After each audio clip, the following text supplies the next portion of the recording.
a fer una pràctica pel concurs aquí a Química de l'Institut Químic de Sarrià sobre les aplicacions de la química en la pirotècnia i els colors dels focs artificials. Quan pensem en les festes majors ens venen al cap imatges de castells, de balls, dels diables, però sobretot dels castells de focs.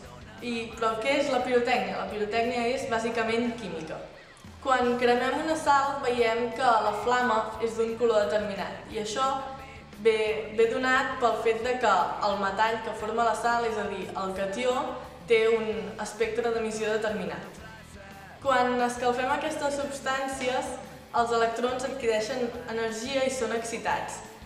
Aleshores, quan tornen al seu estat fonamental, emeten l'energia que han captat en forma de calor, l'emeten en forma de llum, que té una longitud d'ona dins del nostre espectre visible. Per fer aquesta pràctica utilitzarem sulfat de potassi, clorur de sodi, sulfat de coure i clorur de calci. Hem utilitzat una massa i un morter per picar bé les substàncies i amb un fil de platiu cremarem i tenim àcid clorhídric concentrat per mullar les sals. Posem unes gotes d'àcid clorhídric a cada sal.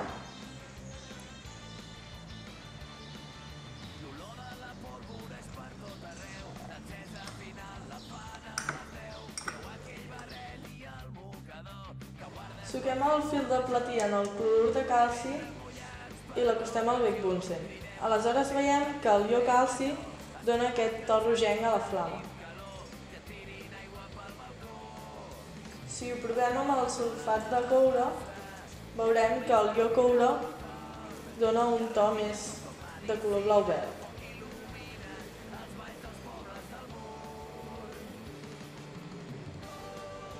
Ara ho fem amb el clorur de sodi.